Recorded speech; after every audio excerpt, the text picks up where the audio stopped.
ကျေးဇူးတော်ရှင်တက္ကမဟာပန္တိတမောဂုတ်ဆရာတော်ဘုရားကြီးမရပူရမြို့မင်္ဂလာရိပ်သာဓမ္မယုံကြီးပေါ်တွင်23 ရက်17 လ60 ခုနှစ်၌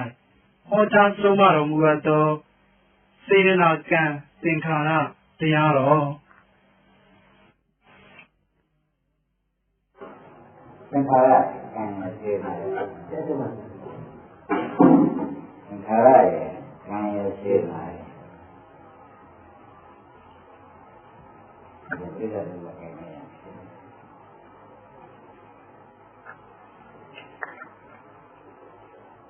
အဲ့ဒါတဲ့တင်တယ်နဲ့ကြီးသတ္တဝါတရားကြောင့်စပြီးရှားခဲ့တယ်ရှိတော့သတ္တဝါကြောင့်ခြင်းနဲ့စပြီးပြည်ဖို့ပေါ့သတ္တဝါတရားကြောင့်ဒီတရားနဲ့နောက်ဆုံးပြေးတော့လို့ရှိတယ်။အဲဒီနေ့မှာသတ္တဝါရှားပြီးပြည်နေတယ်သတ္တဝါရှားဝိဒနာကလည်းသတ္တဝါဖြစ်နေတယ်ဓမ္မဖြစ်တယ်သတ္တဝါဖြစ်နေတယ်ဘလောက်ပဲရှားရှားဘုရားရှားလို့ရှင်းရတယ်လေပုဂ္ဂိုလ်နိဗ္ဗာန်ဥပ္ပရိညာနဲ့ရှားများတယ်သတ္တဝါရှားပြုလို့ရှင်းလုံးဘယ်လိုသတ္တဝါကရှားမလို့သတ္တဝါရှားလို့တွေ့တယ်ဝိဇ္ဇာနဲ့တခါတည်း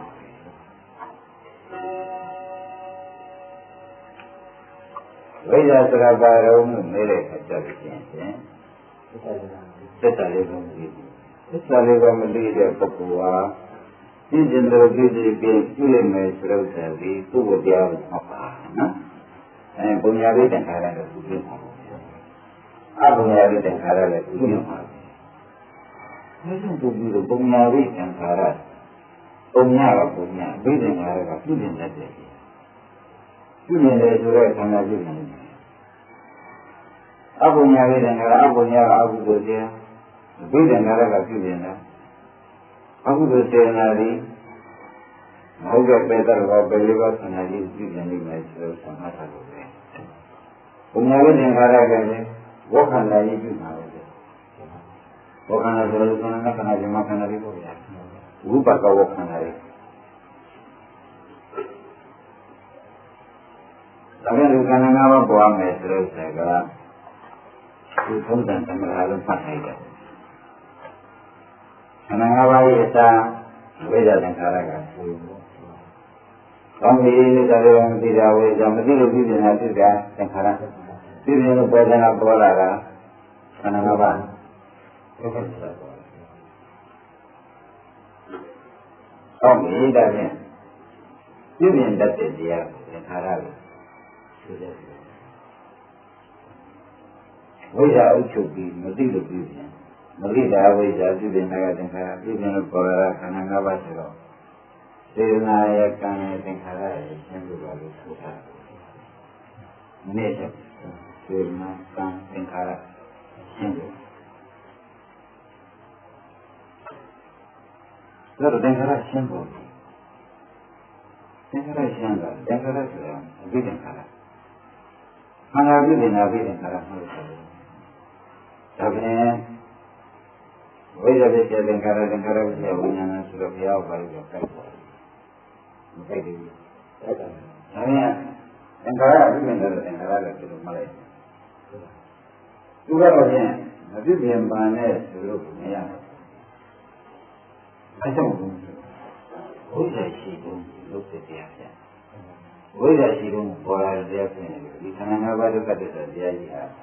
ဘုရားနဲ့ပေါ်လာတဲ့ဆိုရပါဘူး။ရပါဘူး။ဒါကဘိဓိယဘိဓိခါရဘိဓိခါရဘိဓိခါရ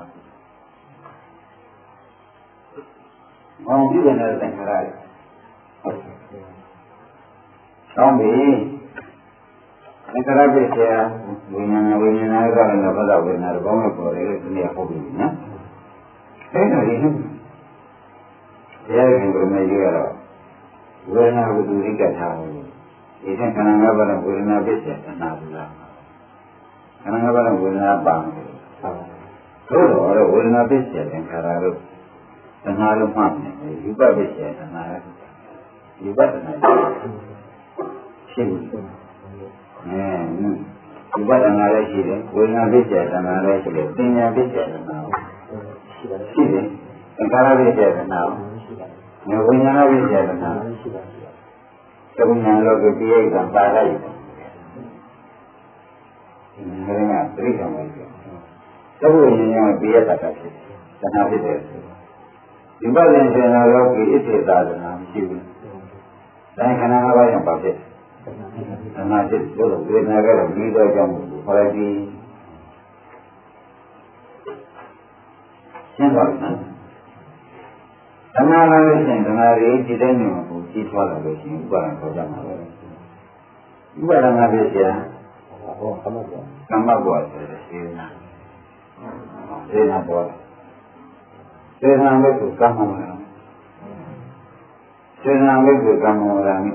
ဆိုတဲ့ကမ္မဘဝဟောဝိညာဉ်ချက်ပြီးတော့ချက်ပါစေနာဒိဋ္ဌိကမ္မဝရဘယ်လိုမျိုးရှိတဲ့စတယနာလို့စေနာကိုကမ္မကံမှုရဟံငါပြတ်တယ်ဘာမှမဟုတ်ဘူးစေနာကကံလို့ခေါ်တယ်နော်စေနာဆိုစေတိတိစေနာစိတ်ဆိုရတဲ့စေနာလို့ဆိုစေနာတစ်မျိုးရှိပါရဲ့နဲ့သူကံရတဲ့နာမပြလိုက်တဲ့ဥစ္စာဒီဝိသပုဂ္ဂိုလ်တော့ကံရဆိုဘုဒ္ဓပုဂ္ဂိုလ်တော့ဒီနေရာမှာစေနာပဲရှိပါတယ်ကံဖြစ်ပါဘူးဒါရှင်းပါဝိသပုဂ္ဂိုလ်တော့လည်းကံဝရံ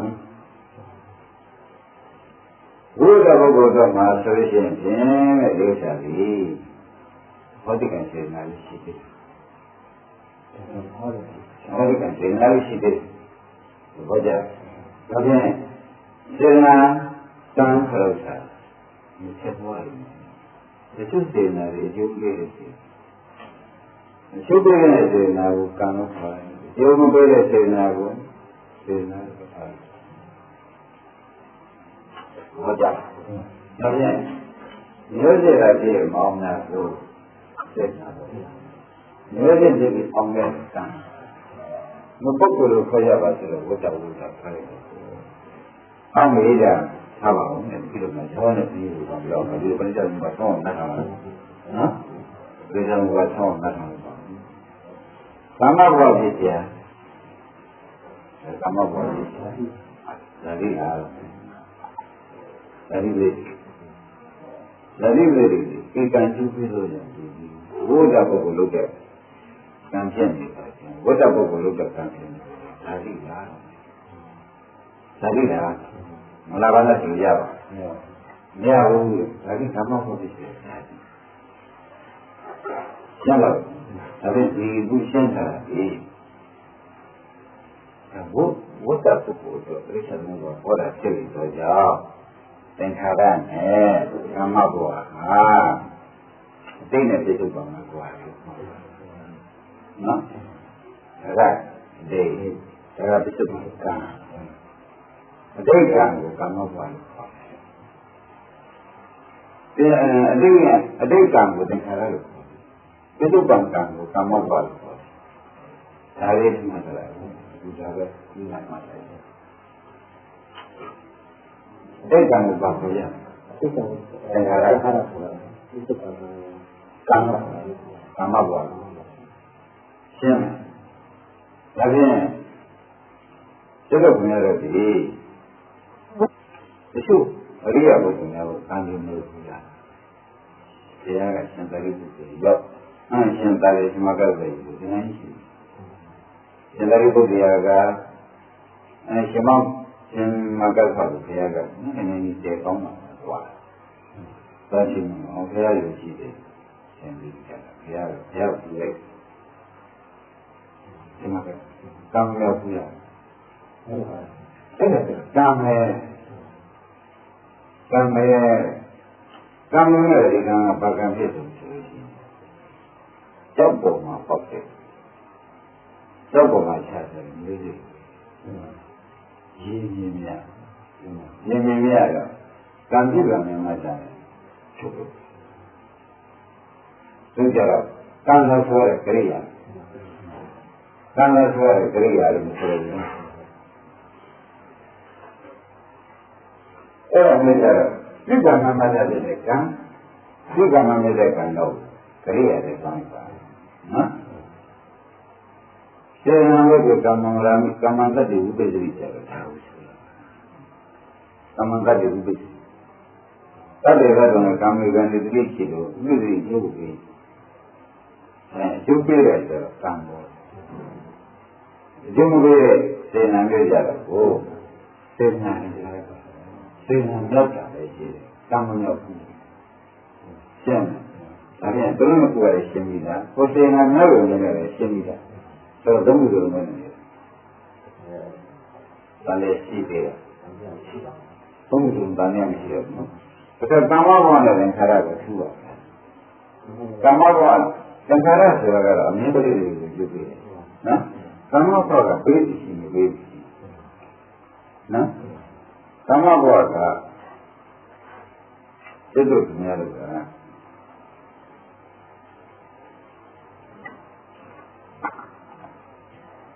ဒီခန္ဓာကိုယ်ကဒီမဂ္ဂင်ကဘာနဲ့ပတ်သက်ရှိတာဒီကံလာနေမလားဒါလို့မရှိဘူးဆိုပြီးဒီတဏှာရှိတယ်ဆိုရင်ဒီကံလာနေမလားနော်ဟာဥပါဒံရှိနေတယ်ဒီလိုဥပါဒံရှိနေဥပါဒံရှိနေတယ်ဆိုရင်ဒီကံလာဒါပြန်ယူကြရတယ်ဝိဝဒပုဂ္ဂိုလ်ရှိနေတယ်သစ္စာပက္ခဝိဝဒပုဂ္ဂိုလ်ဖြစ်တယ်ကျုပ်ပြည်တယ်ဆိုတော့သူကကျုပ်ပြည်ဘယ်မပင်ဖြစ်ရသူကမပင်မရှိဘူးသိချတယ်သိချတယ်သိချတော့ရေးတယ်သူကမပင်မရှိဘုရားနဲ့သူကလားဘုရားဘုရားကြောင့်ဖြစ်ကျုပ်တို့ခင်ဗျားတို့ကတော့မပြောတော့ဘူးဖြစ်ဖြစ်။ထောင်လို့လူပနာနဲ့မလို့မဉ္ဇဉ်ဆက်အောင်မလုပ်တဲ့ရှိတော့သမဘဝအကျိုးပေးမယ်ဆိုကိုယ်နဲ့ချက်နေအကျိုးပေးရှိမပေးရှိဘယ်နဲ့ချက်သူကလည်းအဲ့ဒါကတော့ဘယ်ဖြစ်ပြီးအနည်းဖြစ်ပြီးဩဒါပြန်ဒီကမှာကမ္မဘဝဒီလိုထူတာသူဒီကရကခင်ဗျားပြောတဲ့အတိုင်းအနည်းကျုပ်ပေးကံကအနည်းကျုပ်ကံကဆရာတော်များအောင်ပေးဒီကဟောဒီကံပြည့်ဆရာတော်များကိုတွေ့လို့ရှိရင်သူကကံကဟောဒီကံပြည့်ဆရာတော်များကမတွေ့ရလို့ရှိတော့သူကမ္မဘဝဖြစ်နေတာမဆန်းဘူးကောင်းပြီဒါဖြင့်သင်္ခါရနဲ့ကာမဘဝဒီခုကိုသိရတဲ့မှတ်ပါကဲငါတို့ဒီနားလည်ပါပြီနားလည်တော့ငါတို့လည်းဆွဲပါဦးသင်္ခါရကတည်းကအမြဲတမ်းဖြစ်နေတယ်ကာမဘဝကတရားနာမိတ်တယ်တွေ့မဖြစ်တရားနာမိတ်တယ်မတွေ့ဖြစ်ပါတယ်ရှင်းသူကသိတာသူကအင်းကြီးတယ်မရှိဘူးအထက်လာရင်လည်းနော်ဆက်လာရင်လည်းကဲကဲဒီလိုရှင်းသင်္ခါရခင်ဗျားတို့ကဖြစ်သင်္ခါရကသံသာကိုအမြဲတည်းဒီနေ့ဖြစ်ပုဂ္ဂိုလ်ဒီခန္ဓာရဲ့ဖြစ်လာတဲ့ပုဂ္ဂိုလ်ပေါင်းတယ်သူနဲ့ဘယ်လိုဝိဇ္ဇာတဲ့ကင်းမကင်းတရားဝိဇ္ဇာမိတဏှာခဆိုလိုသောကြောင့်သင်္ခါရဆိုတဲ့တရားကမချုပ်တဲ့ကာလပတ်လုံးဝိဇ္ဇာမချုပ်တဲ့ကာလပတ်လုံးသင်္ခါရမချုပ်တဲ့ကာလပတ်လုံးခန္ဓာမချုပ်ဒီဆိုလာမယ်ဆိုလာလို့ရှိရင်သူကသိတဲ့နဲ့ဆိုင်ဟောကလျာဏမိတ်တဲ့သူဟောဒီကနေ့ဒီရင်ခန္ဓာဥပဒနာရှိပါနော်ခန္ဓာ၅ပါးလောဘရှိတာသူ့မရှိဘူးခန္ဓာရှိတာနော်မရှိနိုင်လို့ရှိရင်ဥပဒနာရှိပါဟောဒီမှာ၅ပါးနဲ့ဒုက္ခပဲတိတ်ကောင်းလိုက်နော်အဲဒါနဲ့ခန္ဓာရဲ့ကလျာဏမိတ်တဲ့ပုဂ္ဂိုလ်တော်ကိုရှိလိုက်ပြီဆိုရတယ်ဒီကံလာခွင့်ရတယ်လာခွင့်ရလို့ရှိရင်ကာမဘဝဖြစ်နေလို့မဆန်းနိုင်တယ်မဆန်းနိုင်လို့ရှိရင်ဖြင့်ဟောပြောကေယနာမိတ်ရောက်ပြီးလိုက်ကအနေကဧကမက အနေကံဘောကောင်းပြီကမ္မဘောကနေကံသင်္ခါရကနေကံသူ့ရဲ့ဖြစ်နေဒါလည်းဖြင့်သင်္ခါရနဲ့ကမ္မဘောဘာသူ့ဆိုတဲ့အခြေဟုတ်ပါဘူးဟုတ်ဘူးဧကနဲ့ဒီကသူ့သင်္ခါရဧကံကမ္မဘောအနေကံဧကံအရဟံမိတ်တာပေါ့မိလို့ပြန်ဆိုနေရအဲ့ဒါဆိုရင်လည်းဒီကရာဒီကျုပ်ကဒီကိုဆက်အရဟံမိတ်တာရှာလာ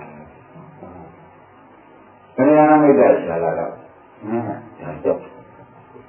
ဒီသာသိတော့ခင်ဗျာသိတယ်ကြောက်ကောင်းတယ်ကောင်းတယ်ဒါဒီကောင်းတယ်ဉာဏ်ကောင်းတယ်မရကောင်းတယ်ဘောကပရိဒီကကောင်းတယ်ဆိုရင်ဒီကနေ့နာကြီးနဲ့ဆိုမှာနော်နာကြီးနဲ့ဆိုမှာဒါနဲ့အဲ့ဒါနာကြီးနဲ့ဆိုရင်တိတ်ကိုကြည့်တယ်တိတ်ကိုကြည့်နေဟာတာရောဒီလိုကြည့်တယ်နော်ကောင်းပြီဒါဖြင့်ဒီနှစ်ခုတော့ဒီမှာခြေချင်းနဲ့ရှင်းတော့ဒီဆိုရင်ဒီကဒီနော်ဒီပါဒီနော်နဲ့ပြီးတော့ဧကနဲ့ဧကနဲ့ပဲရှင်းလိုက်တယ်ပြီးတယ်ဧကကဘာကြောင့်လဲဆိုဘယ်လိုကြောင့်ဒီလိုဒီကရုပ်ပုံကြီးခရယမိတ်တာပုံကြီးခရယမိတ်တာမရှိရင်ဒီနေ့မှယူတော့မတော်ဘူး။နာဝရခံစားတဲ့ကမနအဝိဇ္ဇသင်္ခါရဒီပဲနဲ့ကျုပ်လုံးလုံးမလုံးဘူး။တကယ်ကြီးလုံးတာတော့ကြာအောင်ပြောလို့ရှိရင်ဒီသက်သာမဆက်တော့မင်းကဆေးနေကြတယ်။ကျန်တော့ဂျူးစုလေးဖူးပြ။နာနာပတ်ကနေပတ်ပြီးဂျူးစုဖူးပြ။ဒါသိနေတယ်။ဒါသိနေတယ်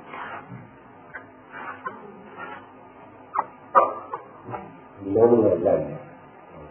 အဲဒီလုံးဝလိုက်တယ်တရားဝိဇ္ဇာပြန်မဲ့ဒီတရားပြန်ပေါ့ဘုံမမတော့ဘုံမမတော့လည်းနေတယ်ဥပ္ပန္နတော့ပါဘုံမမတော့ရှိတယ်လည်းနေတယ်ဘုံမ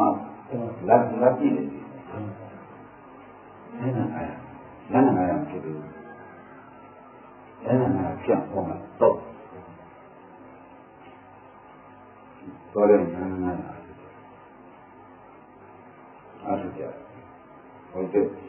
လည်းဒီနေ့လည်းပြန်ကြည့်ဆက်တယ်နာပါတရားဒီနေ့ထိုင်နာပါကြည့်ရမကြည့်ရမျိုးပဲကြာနာမင်းနဲ့မင်းချင်းလေးပြောရလို့ရှိမှတ်ထားတယ်မင်းနဲ့မင်းချင်းလေးဒီနေ့ဥပါဒနာခန္ဓာဆိုတာဘာခေါ်လဲလောဘနာခန္ဓာဆိုတာကဥပါဒနာအာရုံဖြစ်တဲ့ခန္ဓာမျိုးပဲဆိုတယ်ဒါဟောခန္ဓာမျိုးဥပါဒနာအာရုံဖြစ်တဲ့ခန္ဓာမျိုးပဲဆိုတယ်အဲဒီခန္ဓာဘယ်လိုဖြစ်လဲဒီလိုဖြစ်ပါလိမ့်မယ်ဗျာဆန္ဒတော့ဖြစ်တယ်ပေါ့ဆန္ဒဆိုဆန္ဒပေါ့ဆန္ဒနောက်ဒါလို့ဗျာဆန္ဒရောခန္ဓာ၅ပါးဖြစ်တယ်ဒါတခုတည်းလို့ကြောက်ဘူးဥပါဒနာခန္ဓာနဲ့ဆန္ဒနဲ့တခြားတွေကအတူတူကဒီလိုဥပါဒနာခန္ဓာဥပါဒနာခန္ဓာဟာတခြားတယ်ဒါကဥပါဒနာကြောင့်လေဆန္ဒအနုပါဒနာဥပါဒနာခန္ဓာနဲ့တခြားတယ်ဆိုမဟုတ်ဘူးကွာမဟုတ်ဘူးဘယ်မှာခန္ဓာရှိတယ်တခြားပုဂ္ဂိုလ်ခန္ဓာရှိတယ်ဘယ်ဥပါဒနာချုပ်နေဥပါဒနာခန္ဓာမဟုတ်ဘူးတို့တော့ကတော့ခန္ဓာကျတဲ့ဥပါဒနာခန္ဓာအရှင်းရှင်းလို့ရတယ်အဲ့ခန္ဓာကြတော့ခင်ဗျားတို့ပါဒနာခန္ဓာပဲဥပါဒနာခန္ဓာတို့တော့ခင်ဗျားတို့ခန္ဓာကြတော့ဥပါဒနာခန္ဓာဒါဥပါဒနာခန္ဓာနဲ့ဖြတ်သိရပါတယ်ဒီလိုပြောလို့မရဘူးသစ္စာခန္ဓာဆိုရင်ဒီဖြစ်တာကငါဒီဥပါဒနာ ငါဆိုနေတဲ့ခန္ဓာရတယ်ပဲကောင်းပြီဒါနဲ့တခြားတွေလည်းမဆိုင်ဘူးနော်မဆိုရတဲ့ပုဂ္ဂိုလ်ခန္ဓာတခြားဥပါဒရှိပုံရှိဘူးချုပ်ဟုတ်လားဆိုရတဲ့ပုဂ္ဂိုလ်ကဥပါဒနဲ့ခန္ဓာမဆိုရတဲ့ပုဂ္ဂိုလ်ကခန္ဓာဆိုရတဲ့ပုဂ္ဂိုလ်ဥပါဒနဲ့ခန္ဓာဒီဥပသိတရားကိုခေါ်တယ်ခန္ဓာဗျာခန္ဓာပေါင်းမှာကြားပါလို့ဟိုခန္ဓာတော့ပေါင်းလို့ပြောတာအတိတ်ခန္ဓာဒီလိုခန္ဓာနာခန္ဓာဟောလိုက်တဲ့ခန္ဓာဒုက္ခမခန္ဓာခန္ဓာတွေကအများကြီးပေါ့ဒါရှင်းပြီးတယ်နော်ကျန်တဲ့ခါကျတော့ဟောလိုက်တဲ့ခန္ဓာပြန်မြင်ရတဲ့ကဒုက္ခမခန္ဓာပြန်ပါပဲဒါမထူးပါဘူးတဲ့ခန္ဓာတော့များပါတယ်ကောင်းပြီခန္ဓာကြောင့်တခါရှင်းချက်ပြီးသက်သာရှိပြီးတော့ဒီဆက်ပြီးဆုံးလာတော့မကံပေါ်လာကံပေါ်လာဒီစေနာကျန်ကြီးနေဘယ်ဟောတာမပြောလို့မကောင်းဘူးသက္ကာရိပြောရအောင်ပေါ့ဟိုသံဃာရောသက္ကာရောပေါ့ဒီသက္ကာရပေါ့လူကငါကငါကိုရှင်းနေသိရှိပေါ့ဒီခန္ဓာ၅ပါးသက္ကာရဒါကိုငါကငါရှင်းနေသိရှိဒီသက္ကာရဒီသိရှိပေါ့ဘုရားမသက္ကာရိကိုချက်ပုံပြောတယ်မအောင်ဗျာမရဟိုဒီခန္ဓာပဲရှိတာပဲရှိနေခြင်းရဆိုတော့ယောက်ျားတွေကလည်းရှင်ဒီဘာသာကတော့နာသမီးပတ်တယ်ဆိုတာကငါ့ကိုမဟုတ်ဘူးရှင်သက္ကာရိဒီဖြစ်သွားတာလည်းရှိတယ်ရှိတာပဲရှင်းဒုက္ခကံရတဲ့ခန္ဓာရှိတာမပြုတ်ပဲနေတယ်ရှိတာပဲဒါဖြင့်သမာဓိနဲ့မိစ္ဆာကြီးပြောတာပေါ့မဆိုနိုင်ဘူးသမာဓိကခန္ဓာရဲ့ခန္ဓာမရှိမိစ္ဆာကြီးကခန္ဓာရှိတာမိစ္ဆာကြီးဉာဏ်ကိုပြတယ်အများအားရှိတယ်အမြင်ကိုပြတယ်ခန္ဓာလည်းရှိတယ်သိရှိရှိဒါမှမဟုတ်ရားတဲ့ဒီဒါလည်းသဘောကျပါဘူးနောက်ကရှမ်းသဘောကျဒီရှိအမေနောက်ကညာဘုံညာလာတယ်ဟောသဘောတည်ပြီလားဒါနဲ့ဒီလိုကြောင့်ဘယ်လိုရှိအောင်လဲဆရာငါကငါ့ကိုမောင်းရှိအောင်ပြောတော့မှာဆိုတော့ကွာဖြစ်တယ်ဆိုတာဖြစ်တယ်ဆိုတာနေကြတယ်သူကဒုက္ခလည်းသူကပါနေတယ်သူကဒုက္ခသိကြတယ်သူပဲပါဟုတ်ပြီဖြစ်တယ်ပဲရှိတာတော့မဟုတ်လားနေကြတယ်ဖြစ်တယ်ဒုက္ခတွေတော့ဖြစ်တယ်အနတ္တဖြစ်တယ်တားနေတယ်ရှိတာဘာလို့လဲဒုက္ခသိကြတယ်ဆိုတာဖြစ်တယ်တွေကဖြစ်တယ်ဆိုတာဟောဘာလို့လဲအဲ့ဒီရှုလိုက်ရင်ဘာလဲငါ့ကိုငါ့ကိုသိတာပေါ့နာမည်ကြီးတယ်နာမည်ကြီးတုတ်တယ်ခေါ်ရတယ်ဘုရားရောပါခန္ဓာ၅ပါးငါ့ကိုလည်းငါလည်းငေါ့တာလည်းဟုတ်ဘူးရှိရလို့ရှိရင်ဖြင့်ဘာမှအကူရင်ရှိဘူးခန္ဓာ၅ပါးဘာမှအကူရင်ရှိဘူးဟုတ်ခန္ဓာ၅ပါးဘာမှအကူရင်ရှိတော့ဒီကုသဉာဏ်ကပေါ့တယ်ငါရတယ်နတ်တာပေါ့တယ်ခန္ဓာ၅ပါးကငါ့ကိုငါဟာငါ့ဥစ္စာရဲ့မရှိတော့ဘူးဆိုလို့ရှိရင်ကျင်းတယ်အခုရှိတယ်ဟုတ်ပုံလို့ပြောရတယ်ဟုတ်ကြတယ်မဟုတ်ငါရတယ်မဟုတ်ငါ့ဥစ္စာလည်းမဟုတ်ဘူးဘာငါဆိုတော့ဘုရားဆွဲခြင်းတဲ့ပုဂ္ဂိုလ်ချင်းတော့ဆွဲချအဲ့ဒီရတယ်ပရသိကဝိရဏဉာဏ်နဲ့ကြည့်တယ်ဟုတ်ဒီတော့ပေါ့လို့ပြီးအောက်ရာဝိဇ္ဇာကသနာတိဝိညာရှိတတ်တော့သတ္တသာနာအတိရာဝိဇ္ဇာကမြင်ကြီးငါဖျက်တာနာတော့ဉာဏ်လုံးပြည့်ပြည့်တယ်ပေါ့ပြောပါနေပြီသူကဘယ်လိုလဲသံဃာရင်ငေါ့ဆိုရှိတော့တယ်အကုသိုလ်တရားရှိတယ်ကံကအကုသိုလ်ဒီယုံခန္ဓာ၅ပါးအကုသိုလ်ရှိတယ်ပြုထားတဲ့ကံလည်းအကုသိုလ်ရှိတယ်ကာမနာအတ္တနာသုတ္တိကိုလူတွေကာမနာကံတွေကကမတ္တနာကံကလည်းမိမိဥစ္စာတွေသုတ္တိရောက်လာတယ်ကာမနာဥစ္စာတွေရောက်နေရှိတယ်သိပြီလားခန္ဓာကအကုသိုလ်မရှိဘူးပြောရတာကံကအတ္တဆိုတယ်ဒါကလည်းလည်းကြီးနေတယ်မရဘူး ကံကိုအတ္တဆိုတယ်ဒီမှာလည်းဒီနားရှင်းတယ်ပုဒ်တယ်နေတယ်ဘောင်းဘောင်းဒီကြောင့်မယုံပြောတယ်ရှိတယ်ဘုရားပြတယ်နာတော့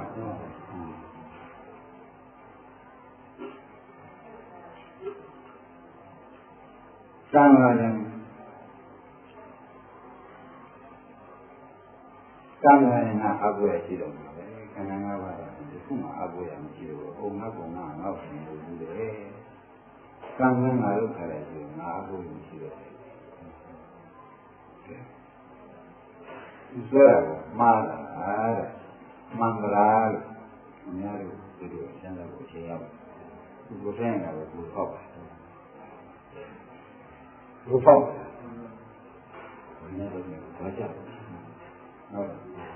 ဟုတ်တယ်ဓမ္မကဓမ္မလာဆံမင်းကမ္မပြီကမ္မပြီလည်းဉာဏ်ကမ္မပြီခရယံမောပါဝံသံသဗ္ဗတာဝိတ္တမိလေဘိညာစိတ္တိတပံကိုပြရဟောတယ်ကိုသံလို့ဆိုတာပြန်လာကြပြီးတော့ပြီးဟောတာမရှိဘူးဒီကိုယ်တော်နဲ့ခင်ဗျားနဲ့အတူတူလာတယ်ဒီမှာပြရတယ်ဒီလိုကလူတွေအနေနဲ့လူတွေအနေနဲ့ဘုံမှာသံသာငါပဲရှိတယ်ကံမှာအတ္တရှိတယ်အတ္တရှိတယ်အတ္တဆွဲအတ္တဆွဲဟောသာပါလို့သာပါလို့သာပါလို့အဲ့တော့ဘုရားအဝိဇ္ဇာအဝိဇ္ဇာတော့အဝိဇ္ဇာမသိတော့ဝိဇ္ဇာတော့ဝိဇ္ဇာများတော့တဏှာခြင်းလေးနေတာရှိတာတဏှာခြင်းပြုတဲ့စိတ်ရှိနေတယ်ဘုရားသတ္တသာလအတိတော်ရတဲ့ဘာနဲ့ငါပြိုက်တာကလွန်သွားပြီပြန်တယ်အမြတ်ကြီးဟုတ်ကဲ့သံဃာတယ်ဒါဘယ်နာတော့အတ္တကြီးနေတယ်ဒီလိုရပါ့မလားဟောတယ်ဒါလည်းပြောတယ်ဒါလည်းပြောတယ်တို့ကိုရှင်းပြရင်မှလည်းရှင်းတယ်ရှင်းပါတော့မကျန်မရှိဘူးမကျန်ဘုရားလိုက်နေဟမ်ဘုရားစောက်လိုက်လိုက်လိုက်ကံတာလည်းမပြုတ်ဆက်ရှိတော့မယ်လို့သူဒီလိုလေးတွေရန်ပါတမန်လေးကအကူကြံသူခန္ဓာ၅ပါးဘာမှအကုန်နဲ့တိုက်ချုပ်ရပြီနဲ့တော့ဘယ်ရကဲဒီရမရဟုတ်တယ်ငါလည်းဘာမှဆောက်ပြန်မရှိဘူးအကူရမရှိတာဘူးဆိုတာအကူရမရှိမှလည်းသာရပြအကူရချင်းသုံးပြီးတော့ဥပဒေဆိုလိုက်တယ်ဆိုရင်းနေတဲ့ဟုတ်ဘုဒီဒီရန်အကံပေါ်တယ်ကံတော့ဆိုဟိုတဲ့ဘုရားကအောက်ပြီးတော့အဝိဇ္ဇာအောက်ပြီးမသိဘူးဆိုရှာအောက်ပြင်းနေရှိဘူးဝိဇ္ဇာတော့ဝိဇ္ဇာရောက်တယ်သနာတိမေသနာနဲ့ဒီကြည့်ကြည့်ချင်းသနာတိနဲ့သတ္တုသာနာအတိတော်ဝိတ္တပါမင်းကြီးသတ္တုသာနာနဲ့ဘုရားဆုံးအတိတော်ဝိတ္တအလုံးငါပြောညာတယ်လွန်ပြည့်ဟောရစီတယ်မြေဘူးလွန်ပြည့်တယ်ဘာကြောင့်ပြောလို့ငါပြဟောရတယ်ကံမှာအတ္တတိရှိတယ်သင်္ခါရအတ္တကသုံးဥပတိပေါ်ကျန်သင်္ခါရစေနာသင်္ခါရခံရအောင်သင်္ခါရအတ္တကသုံးဥပတိပေါ်တယ်ဒါနဲ့အတ္တနဲ့ဖြစ်ပေါ်မက်ဖြစ်ပါပြီမက်ဖြစ်ပါပြီဘုရားကောင်းပြီဒါဖြင့်ကံကိုတခါအတ္တလို့ပြောတယ်အတ္တလို့ပြောတယ်ဒီကုက္ကလေးကိုရမှာမဟုတ်ဘူးဟုတ်တယ်ဘုရားသင်္ခါရခန္ဓာကိုအတ္တလို့ပြောတယ်ဘောကလည်းရောက်ပေါ်တော့သိကြပြီဘောကဘုရားနေဘောဘယ်နည်းလဲကြတာမပြတ်ချင်ကြကွာဆိုတော့ဒါကကိုယ်ရတယ်မရှိရင်တဏှာပေါင်းနားရတယ်မရှိရင်တဏှာပေါင်းလို့တရားရတယ်မရှိရင်စိတ်တည်းလုံးလုံးကိုယ်ရတယ်မရှိရင်တဏှာပေါင်းဟုတ်ဘူးလားအဲ့တော့တဏှာပေါင်းလို့ဆိုတာတဏှာပြောင်းလို့တာဆိုရဥပဒနာ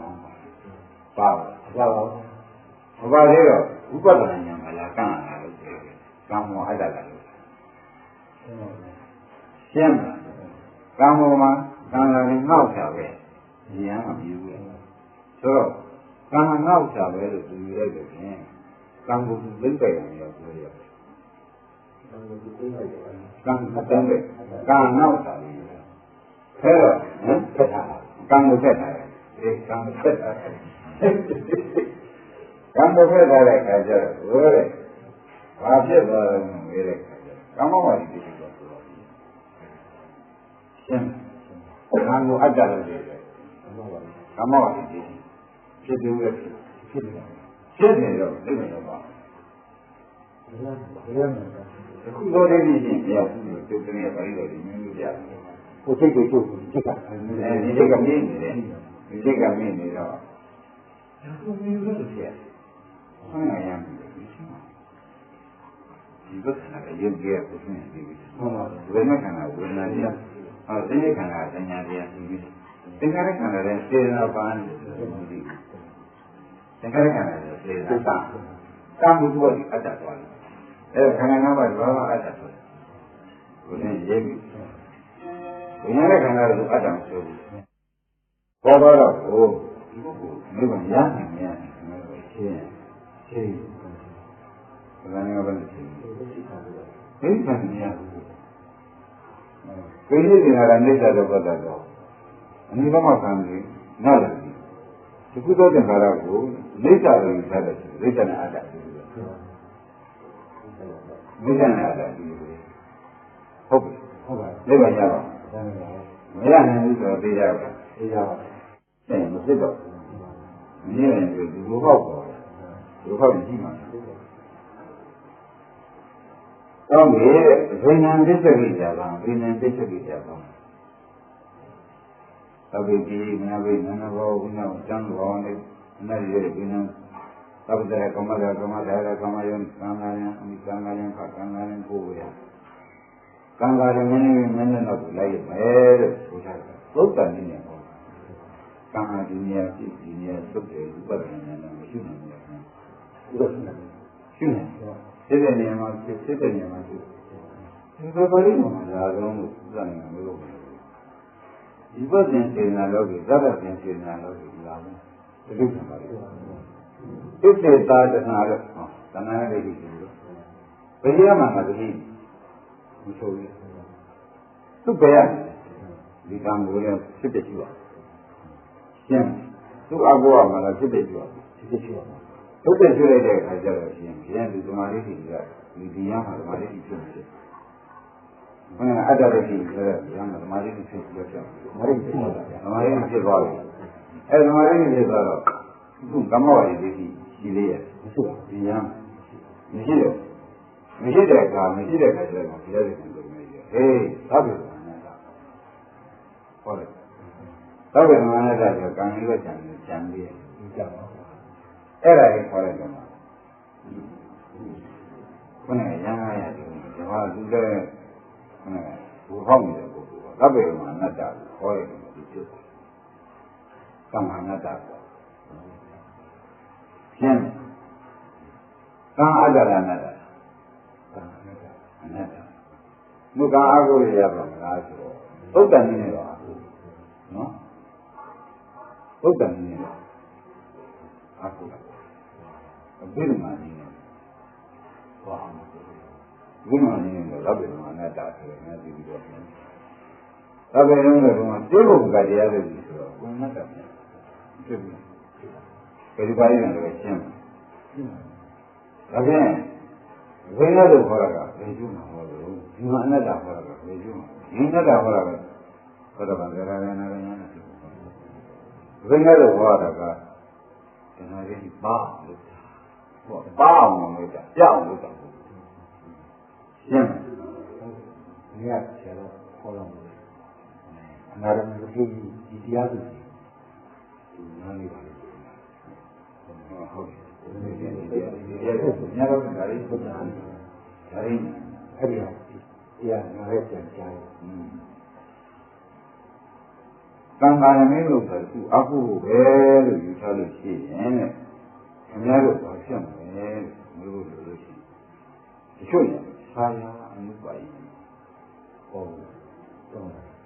လူတော်ရအေးပါလို့ကံလိုက်လိုက်ငါသွားရလဲပြီးလိုက်နေတယ်မဟုတ်ဘူးလေသုတ်တန်ကြီးဟောသုတ်တန်ကြီးဟောမလိုက်ဘူးလားလိုက်တာဆင်းလိုက်ဘူးလက်ပြီးလိုက်ဆင်းအခြေတော့ငါတတ်တယ်လိုက်အဲ့ဒီတတ်တယ်လိုက်လို့ရှိရင်ဘုရားဖြစ်ပါလားလို့ဒီနေ့ဟုတ်အကျိုးရှိပြီဝိသဗ္ဗဉာဏ်ရပါမလားဘုရားဒီကျိုးပင်ဘုရားဘုန်းကြီးကျိုးပင်ဘုရားကျိုးပင်အဲ့ဒါခဏလေးဝတ်မယ်ဆိုရင်ဝတ်ကံပြဘောဝတ်မယ်ကံပြအဲ့တော့ဘုရားသုတ်တန်ကြီးနဲ့သံဃာကိုခဏလေးဖြည်းဖြည်းပေါင်းဟောတယ်ဒီနေ့တော့ဘုရားလို့အချက်ချင်းမလေးတွေနေပါတော့တယ်သူ့လုံးနေတယ်သူကျိုးတာကျန်တဲ့ကိုတော့ရှင်းဒီလိုဖြည်းဖြည်းမရောက်ဘူးချင်တဲ့ပုဂ္ဂိုလ်ဆိုတော့ဘာမှမကံမလားလေအားကြီးတဲ့ကျန်အခုရအခုဒီမှာပုဂ္ဂိုလ်ဆိုလို့ရှိရင်ကံနာမိကံနာခါကြောက်နေတယ်သူဖြတ်တဲ့လို့ပြောလို့ရတယ်မလို့ဘာကမှမရသည်ဘယ်လိုဝတ်သွားတယ်ကံဖြတ်လို့ဒါမှမဟုတ်ဒီယုံရင်းသောကာမရာဂိဒီရောတာတွေမဖြတ်ဘူးလောတိုင်းမှာဒီကားနဲ့ဆိုရင်သူ့ဒီဘုံသွားတယ်တဲ့လောဘဒေါသတွေဖြတ်ဘူးအာရတကဒီဥပယကအိပယကတွေဖြတ်ဘူးမဟုတ်ဒီကံပြတ်ပေါ်ရှင်းမဟုတ်ဒီဘယ်နဲ့ကံပြတ်ဘယ်ကုသံကုလနာသာ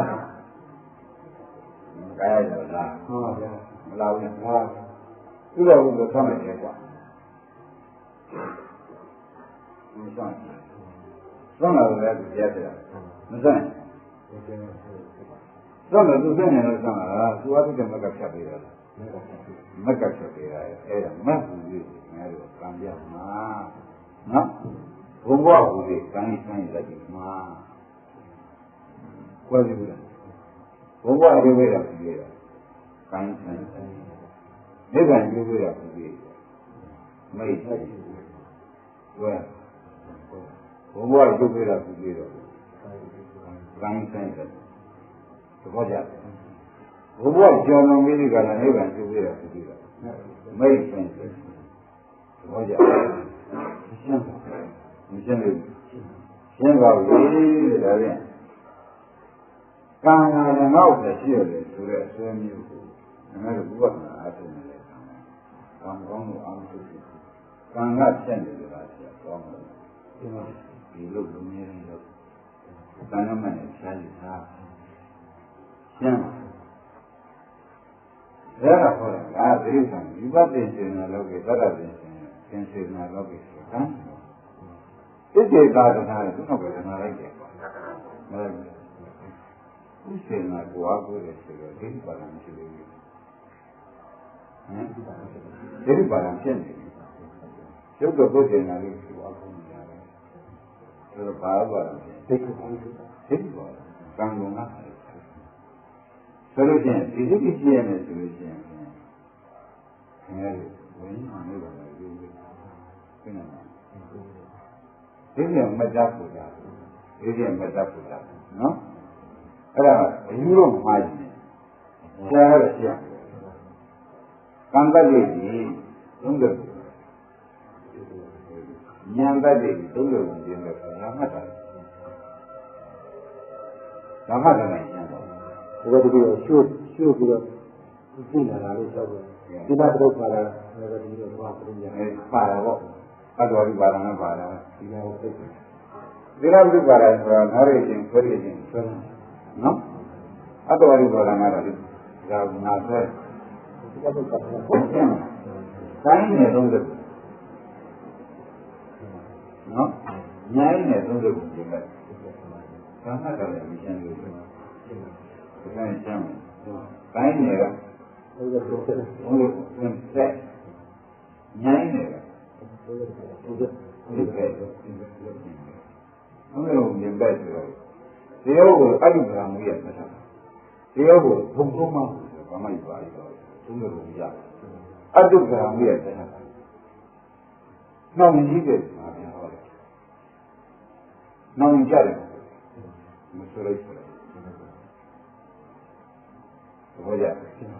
now in Jarabu,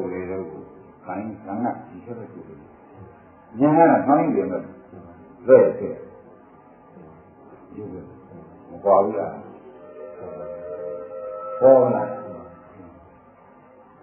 No, we are going to make it. Another in the Laban, this one, in about the Shabbat in the training of us.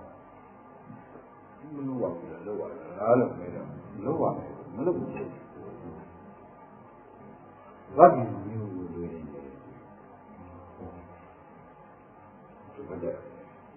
Canada, that is you losing a lot of Malaysian, that is Malaysian. Two, how come you?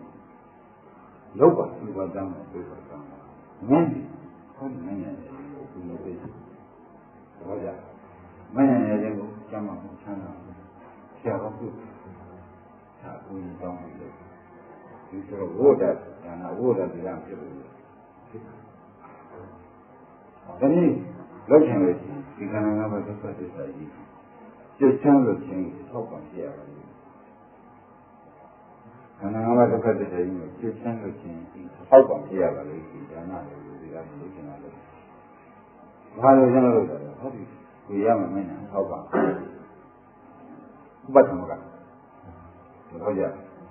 You look in wood at it. Look on that. So when we were in the action, Dragon was in the look at that. Who would you know? Who would you know? Man, zero at home, you know. To say it at home, you know.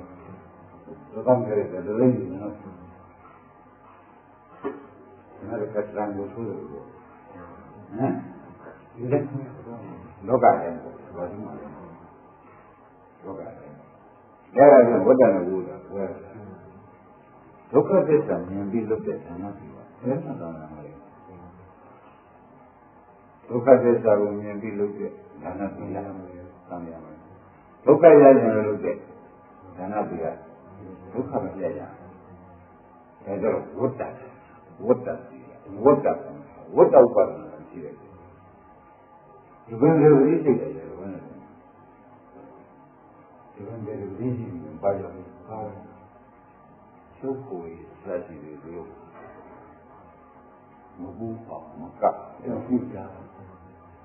What that is? What that is? I again a vision, never having about fire. Ariel, you get to know with your hand. What that is not for me. What that he not for me. So now, I can have to go out to do it. Then I'm not talking about the studio in there. We can present it then. How they look, what kind of one to call it, sit in there, and see all. So what that? Previously, young born out. Oh, you put in the local walk to be duty and done for. How do you say it? How do you see it? Look, when you go, I don't do it. You took over teaching a little bit, didn't you? This one and I look at and I be that. You know what I mean? I got a word. Teaching a little bit. Okay. How much is it? Sangara Tomia. And I know land is Sangara Tomina. Listen about it. When I say what you are, you are ထိုးပြီးသူရဲ့တဏ္ဍာဝေထုတ်ပြီးဆုံးရတယ်ဒီခုကမှမတ်တပ်ဝိတ္တချင်းဆောင်းဆက်ချင်လို့ဝေထိုးလိုက်တာကဝိညာဉ်ပြီးတွချင်လို့သူရဲ့တဏ္ဍာပြေတာလို့ပါကြားလို့ဘောကြဒီကရရတယ်ဒီကရရတယ်သူကရတယ်ထောင်းတော့အောင်ထောင်းတော့အောင်မှာဒါ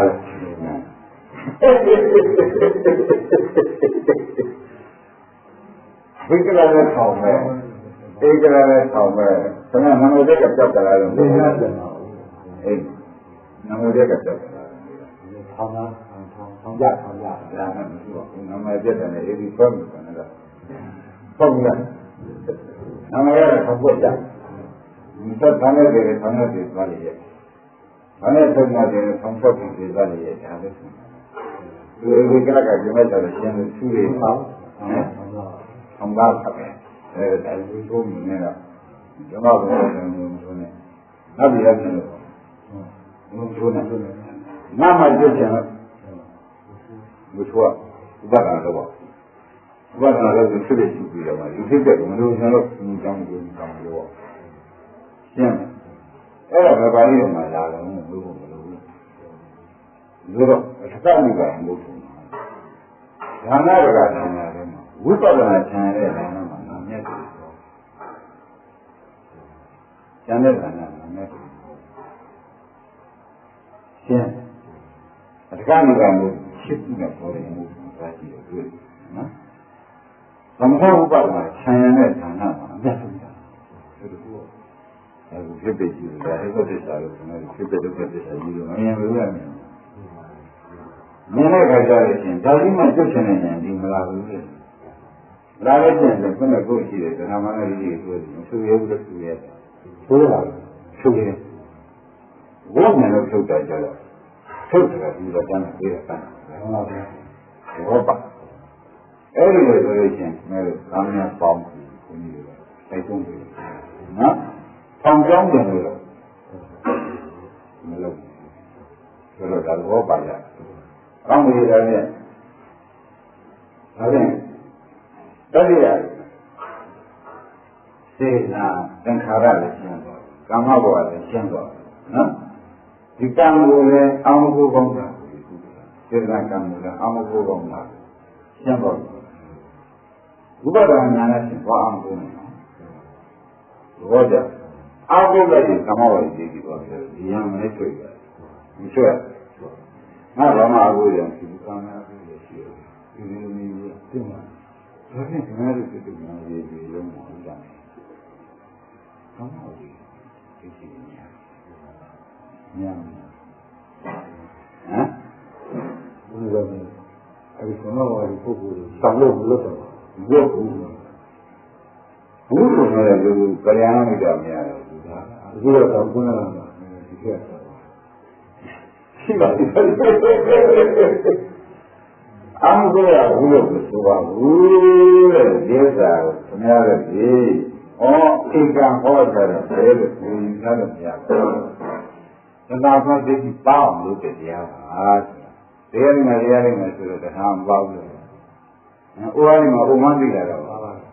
နာမန်းသိတယ်နော်။ဘယ်ရတယ်မဘယ်ရတယ်မသိတယ်နော်။ဟုတ်ပါဘူး။ဒါလေးဒီပါ။သူပေါ့အောင်လို့ကြောက်လို့တာလည်းဥပဒနာရှင်းတော့ဘာဝေဒါဖြင့်သင်္ခါရနဲ့ကာမဘဝပြန်တဲ့ထူးဝရမရှိဘူးထူးဘာဝေစေနာဆိုတော့သင်္ခါရနဲ့စေနာကာမဘဝစေနာစေနာကောက်အဲ့တော့စေနာဒီကြောက်ဝင်သွားတဲ့အခါကျတော့စေနာနှမျိုးရှိတယ်ကိုမှတ်လိုက်သင်္ခါရဖြစ်တဲ့စေနာကံဖြစ်တဲ့စေနာတမျိုးကံဖြစ်တဲ့စေနာကြတော့ကလျာဏမိတ်တဲ့နဲ့တွေ့ပြန်တော့လေကံဖြစ်တဲ့စေနာကျူးမပြီးဘူးအနေကဘုံလူပြေတော့ပြေတယ်ရောဒီစေနာကသူ့လုံးကျူးတော့ပါစေနာပေါ့ကျမ်းအဲ့တော့အာရှိရကာမီတို့ အပ္ပစယကံမင်းတို့မှာနေဝစယနာဝစယကံမင်းတို့မှာဘုန်းကြီးပြောတာလေ။ဒါကမှသိပြီးပါလိမ့်နော်အာစယကံမင်းတို့သူတိကလေးတွေရောက်ကျုံဖြစ်တယ်တရားဒီလိုမျိုးပေါ့အပ္ပစယကံမင်းတို့သူတိကလေးတွေရောက်ကျုံမှုတယ်တရားဟုတ်ဒီဝါဒနာဝကြသုတိပိရောကြောင်းမြို့ကဆိုရောကြောင်းမှုတဲ့တရားမနုဘောနဲ့တရားတော်မျိုးရှိတယ်။ဟောအဘိဓမ္မာဟုတ်ပုံငယ်ငယ်လေးညံပြောမယ်။အာရကမင်းကသုတိပိရောကြောင်းဖြစ်တဲ့တရားကြီးကိုမနုဿာနာမှာရှိတယ်။နော်အပ္ပစယကမင်းကသုတိပိရောကြောင်းမှုတဲ့တရားမနုဿာနာကိုလည်းရှိတယ်နော်တော့နေရာပြနာပြကံနဲ့သုတိပိတုရောက်တော့နိဗ္ဗာန်ကိုရောက်တော့အဲ့ဒါတရားတူတယ်အဲ့ဒါအာဒီမှာရှင်းဘောအာဒီမှာကိုသံဃိချုပ်အာရကံနဲ့သုတိပိတုရောက်တော့တရားဆိုတာပါလဲငါတို့ဟုတ်တယ်ပြောရတာလောကီကုသိုလ်တွေအာရကံသုတိပိတုသုတိယမင်းပရိသေယပရိသေယမင်းသုတိယရှင်းပုဂ္ဂိုလ်ကတော့ပေါ်ရောက်နေပြီးတာရှင်းဒါပါလားအကုသိုလ်ရှိတယ်ရှင်းသိတယ်ပြီးတော့ငါတို့ကပေါ်ကြပေါ်မှာလောကီကုသိုလ်တွေဘာလို့လဲသုတိပိတုရောက်ကြောက်ကာမဒီလိုတော့ကာမကြောက်အပ္ပယကမင်းကသုတိပိတုလိုရဆုံးဒါကမှလည်းမกินညံနေရာကျနာကြသုတိပိတုရဲ့ကြောင်းကိုနိဗ္ဗာန်ရဲ့ကြောင်းကိုဆိုကရိယာသိဒီကမှာဗျာနာနာသံတဲ့ကရိယာသိဒီလိုကံတဲ့ဘုံသိသုတိပိတုရဲ့ကြောင်းဟုတ်တယ်နိဗ္ဗာန်ရဲ့ကြောင်းမဟုတ်ဘူးကျေလို့သုံးချမှာဒီခုရှိတယ်အဲသုတိပိတုရဲ့ကြောင်းကလေးရှိတယ်သုတိပိတုရဲ့ကြောင်းဟုတ်တဲ့တရားဒါဖြင့်သုတိပိတုရဲ့ကြောင်းဟုတ်တဲ့တရားပြည့်ပြည့်လေးလိုက်ဟမ်ဒီတိုင်းဒီလိုက်ရမှာလေတော့ကအာနာဆုံးဖြစ်တယ်အာနာဆုံးဖြစ်တယ်ဘယ်ကြအာနာမှာတော့ဗျာနာနေတော့မရှိဘူးဘူးနဲ့ပြရသုတိပိတုရဲ့ကြောင်းလူစုတိတွေနတ်စုတိကောင်းတဲ့သူများလဲနတ်စုတိတွေငါစုတိကောင်းတဲ့သူများလဲမလဲသာနာပါဘယ်နာမှမကြမ်းဘူးအခုတော့ငါရဲ့ကြံနေသေးတယ်လို့ဆိုတာပဲရှင်းတော့ရှင်းတော့အပ္ပစယကံနော်သုတိပိတုရဲ့ကြောင်းမှုတဲ့တရားများတယ်နားတယ်သုတိပိတုရဲ့ကြောင်းမှုတဲ့တရားကြီးတွေတော့မဟုတ်ဘူးရှင်းဟောဒုတာဟောပြောတော့မှာသုတိကပြောတော့အန္တရာယ်ရှင်းပြောရတဲ့အာရကံတရားရှင်းဒီခန္ဓာဝင်တဲ့ခန္ဓာရှင်တဲ့ခန္ဓာဝင်မှာခန္ဓာရှင်းသုခန္ဓာဝခန္ဓာကြက်ကံရှင်းပြောရတဲ့ဆိုတာဒီကလို့အာရကံတရားကလည်းရှင်းအဘဇကံတရားကတော့ဒီဖြစ်ဘုံဖြစ်တယ်တရားမှလို့ဖြစ်တယ်သိတဲ့ဗျာမာကအာရကံကိုသိတယ်ဆက်တဲ့ဗျာမာကအပ္ပဇကံကိုသိတယ်သိတယ်မသိတယ်ဖြစ်တယ်မဖြစ်တဲ့တရားကနာမကျနာမကျပါမယ်နော်လေသိတယ်ကျန်တော့ဘုရားလို့ပြောတာဒီဟာကိုဒီဟာကိုအပ္ပဇကဘုခန္ဓာပြဘုရားနေပါဘူးဘုခန္ဓာပြပေါ်လူဝကျက်တာပြရတယ်လူဝကျက်တာပြရကတော့ဟိုတဲ့သုတိပိတုရဲ့ကြောင်းမှုနိဗ္ဗာန်တည်းကြောင်းမှုဘာကြောင့်ကောင်းပြီတဲ့ဒါဖြင့်သုတိပိတုရဲ့ကြောင်းတရားနိဗ္ဗာန်ရဲ့ကြောင်းတရားသုတိပိတုရဲ့ကြောင်းမှုနိဗ္ဗာန်ရဲ့ကြောင်းမှုတရားလောကခန္ဓာကိုယ်မှာတရားသုံးမျိုးရှိတယ်ဘောပါပါ ဒီတော့အဲ့ဒါအလေတည်းမှာကျလို့ခန္ဓာဖြစ်တယ်ပထမတရားကခန္ဓာဖြစ်တယ်သူကခန္ဓာဖြစ်တယ်ဘောရသူကတော့ဘာမှဒီလိုလေးကောင်းရင်ဒီလိုကောင်းလို့ကောင်းမှုဟုတ်တဲ့တရားမျိုးကိုဆိုတော့အားရတာတရားမျိုးပြုပါနေမှာရှင်းတော့ကောင်းပြီဒါဖြင့်ဒီလိုလုပ်တဲ့သာနာနဲ့သာကခွဲရတယ်ဘာနာကပြန်ကောက်ရှင်းပါ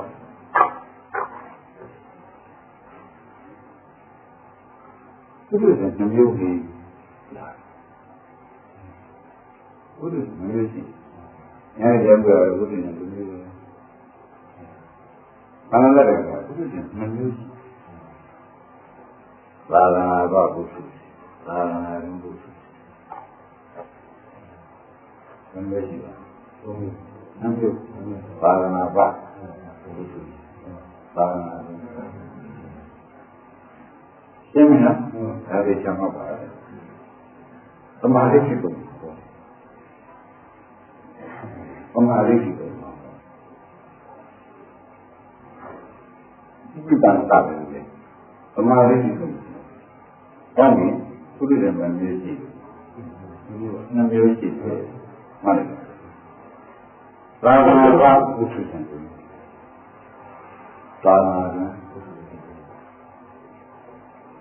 သာသနာ့ဘုရားရှင်ကငါလို့နဲ့ငါရတယ်ဆိုရင်ကမ္မတက္ကဉာဏ်ရှိသာသနာ့ဘုရားငါလို့ငါရတယ်ငါလို့ငါရတယ်ငါဘုရားငါရတယ်ငါလို့ပြန်ဘုံငါနဲ့ဆက်ကြတယ်ငါလို့ငါရတယ်မသုံးနဲ့ဟောတော့ငါလို့ငါလို့မရဘူးဘာရမင်းလည်းမင်းပဲဒီလိုမှန်းတော့ခဏဟုတ်လားငါလည်းငါသူငါကြိုးခံရမယ်အတ္တရရှိမဆုံးဘူးကွာဘောအတ္တရရှိမဆုံးဘူးတဲ့ဒါနာတော့ဘုရားကတန်ရလောက်ပါတယ်တဲ့အတ္တရရှိဘာကြောင့်ဒီသစ္စာနဲ့ကြညာမရဘူးသစ္စာနဲ့ပြောရင်မရဘူးဘာနဲ့ပြောလဲပြောတယ်ဘာသူတို့ပြောတယ်သစ္စာပြီးတယ်ဘာကြောင့်ကာမောက်ပါလေဒီသာဘောအဲ့ဒီကိုပေါ်နေတာအဲဒီကိုဘုရားသူ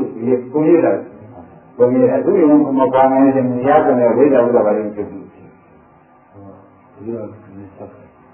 ရှာဒီလိုဘာသာဒီမျိုးကြားနေနေကြနေရတာနဲ့မှားတယ်အားဖြင့်ဒီလိုမျိုးသာမန်ရဒီလိုတရားရည်ဒီလိုသာကားနဲ့ရှင်းတော့ဒီလိုပဲပေါ့နော်ဒီလိုမျိုးရှင်းနေတာအဲ့ဒီဟာကိုဘယ်လိုကစီမံပြီးတော့ဖန်ပေးနေလဲဥပမာအားဖြင့်ဒါသူတို့ဒါဟာဘုရားဆက်တယ်ဘုရားပြတယ်ပြည်တယ်ဆိုတာမှန်ပြီဘုရားအဲ့ဒီအဖြစ်ကအတူလုံးနေတာပဲပြည်တယ်လင်းနဲ့ခဏလင်းလို့ပြန်ရုပ်ပါလား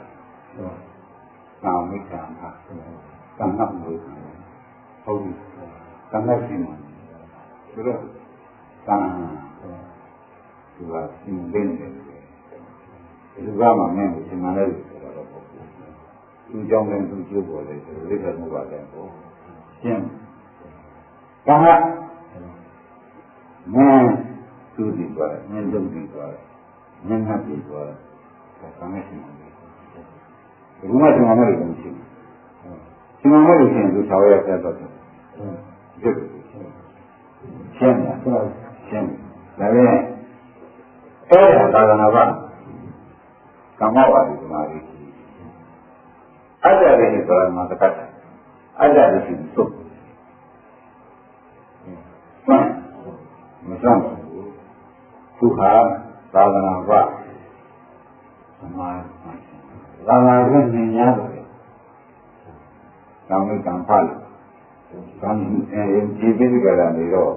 ငါဘာမှသူရဘူးငါကံနဲ့ငါကောင်းရစီမံပြီးတော့ငါကောင်းတာပို့မှာပဲဆိုတော့ဘယ်ကြည့်ရဘူးယူမရင်ကြည့်ရင်ကြည့်ရမယ်ကျ အဲဒီမဆုံးတဲ့သုံးသက်ဘုံမှာတော့အဲ့တန်တဲ့သူတွေနိဗ္ဗာန်ကိုမရဘောနိဗ္ဗာန်မရအတ္တတွေရှင်းဒါဖြင့်ကာမဘုံဥပ္ပဒေဆိုကြကာမဘုံဥပ္ပဒေအတ္တတွေရှိမှာကာမဝါဒီမှာလည်းအတ္တတွေရှိမှာဆုံးဒါကြောင့်ဒီနိဗ္ဗာန်မရောက်ဘူးကာမမှာခုနကတည်းကသိက္ခာရှင်းပါကဲကာမဘုံဥပ္ပဒေနှမျိုးလေးဒီပထမရှင်းတယ်ရှင်းပါဒါကာမဘုရားကကာမမှာသာရင်အခုနော်သူကတော့မခုတော့သက်ဆံအောင်ကံလို့နေရတယ်သူပဲတို့တော့သူနဲ့တာဟုတ်တော့သူကအနတ္တဆိုရင်ဖြစ်တဲ့ဘုဒ္ဓဘုရားကတန်ဖြစ်တဲ့သူဒီသက်ဆံမရောဘူးပြောပါဒုက္ခသက်ဆံပါမယ်ဒုက္ခသက်ဆံပါမယ်သူကကံနဲ့လုပ်ပါဒုက္ခသက်ဆံနေတယ်သူကသာသနာ့ဘုဒ္ဓဘုရားကိုဝင်နေတယ်ဝင်နေပေါ်ချတော့ရှင်းမယ်ဒါပြန်သူကအဒီလိုမျိုးသူကမခုသလုံးဒီရုပ်ကြီးကမ္မသက္ကတညာလို့ဒီလိုပဲဟုတ်ပြီသစ္စာနဲ့ပြောတာလေပို့ပြီးဆုံးဆုံးလိုက်ပို့ပြီးဆုံးဆုံးဖြစ်ဖြစ်အဲ့ဒါမှမကိုင်းတယ်သူကတော့ဖြင့်ကျေးဇူးသူကသာနာရင်းရဲ့ဘုံလို့ဆိုကြတယ်သူကသုံးသက်တယ်နေတော့ရှင်းကမ္မဝါရီသမာဓိကသမာဓိတဲ့သမာဓိကမ္မတရဏသမာဓိကျင့်သမာဓိဒီဘောရကဲကမ္မတရဏသမာဓိရှိပြီနိဗ္ဗာန်ကိုသူပြနေတာလားလို့ပြောသစ္စာနဲ့မပြောလို့ပြည့်စုံသစ္စာနဲ့ပြောရင်သမာဓိရှိတယ်သမာဓိရှိတယ်သမာဓိဖြင့်အမျိုးဖြင့်ရှင်းလား